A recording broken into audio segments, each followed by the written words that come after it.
How many neurology residencies do I apply for?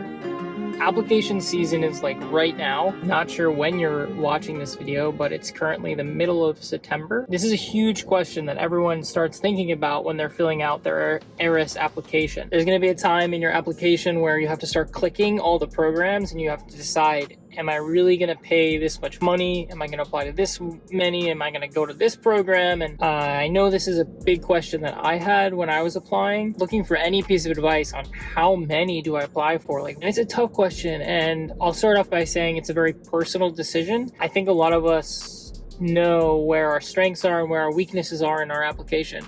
So I'll give you a little bit about my story. When I was applying, I've talked about this in prior videos, but I had some geographic preferences because my wife was going to be in the Northeast area. I obviously wanted to be near my wife. This is where my family's from. So that was a big thing for me, was geography. I did have one minor red flag on my application. So my step 1 score I passed, but it wasn't that great of a score. I know it's pass fail now. Back when it was a score, my score was definitely not competitive at all, but I had a little bit of a green flag, I guess, and my step 2 was 40 points higher than my step 1 score. So if you want to know how I did that, you could check out the video right up here that I'm going to put in about how I increased my step 1 to step 2 score. The process to decide how many to apply to, like I said, is very individual. So I think the first factor is, okay, do I have any red flags? And knowing what those red flags are to you, and are they a big deal? Back when step 1 wasn't pass fail, it was kind of a big deal to have a lower score on step 1, and especially if you didn't show you improved on step 2. So that was one thing. Did you fail any med school classes? Did you have to repeat any rotations? What is your school saying about your application?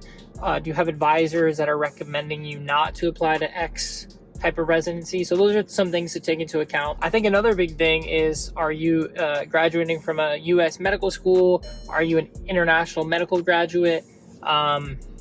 Those are other things that you should consider when you're counting how many you should apply for and how to best improve your chances. This question has totally changed now that interviews seem to be staying virtual for good. So back when you had to fly in to interview at programs, people would maybe not apply to as many because who's going to pay all that airfare? But now, the fact that it's virtual, I think this gives programs maybe the option to offer more interviews, and it gives candidates the reassurance to apply to more. So I think the second thing, so the first thing would be, this is individual, right? You have to think about your red flags, your green flags, whether you're a U.S. medical graduate or international medical graduate. Those are big factors. I think the second thing is, what does your school say? What are your advisors saying? Some advisors may say to apply to a lot. I mean, they do have a lot of experience, but sometimes they may tell you to apply to maybe much less than you actually should. So take into account what your school is telling you. Some of you may go to medical schools that don't provide any help, and that's maybe why you're watching this video. If that's the case, hopefully I can provide some insight. So I think the third thing would be geographic restrictions.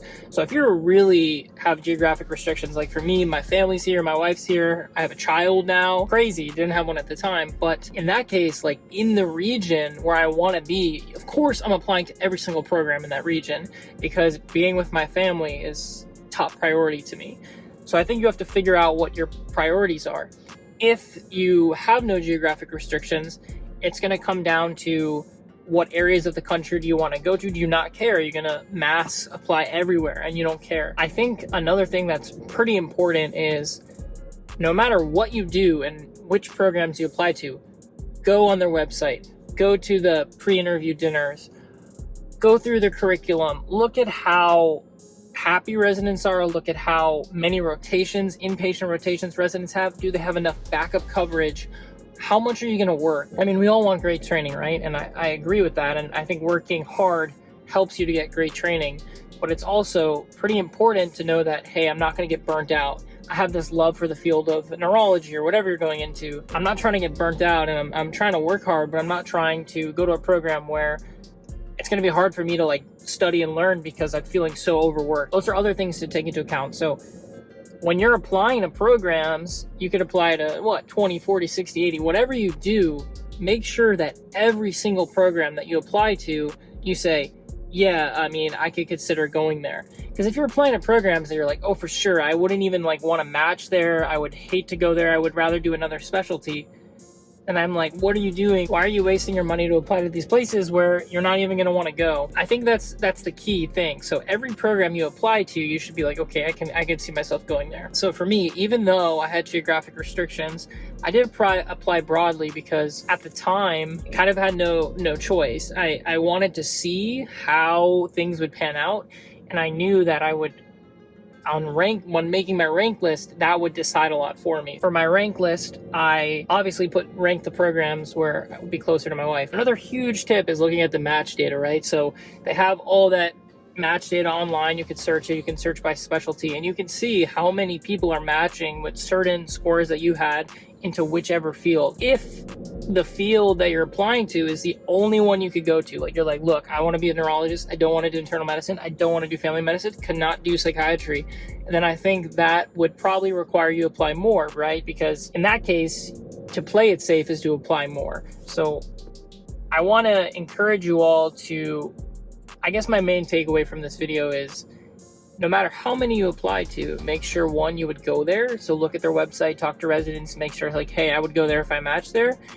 And so number one is that. And number two would be, know for certain that if the specialty is the 100% the specialty for you, right? Because if the specialty is 100% the specialty you're going to no matter what, then of course you're going to have to apply there a lot more programs, because if the worst case that happened and you had to SOAP, you don't want to do that, because you want to be a neurologist, you want to do this. So anyway, thanks so much for watching. I really appreciate it. If you like what you see, subscribe. Hopefully give you guys some more neurology residency content.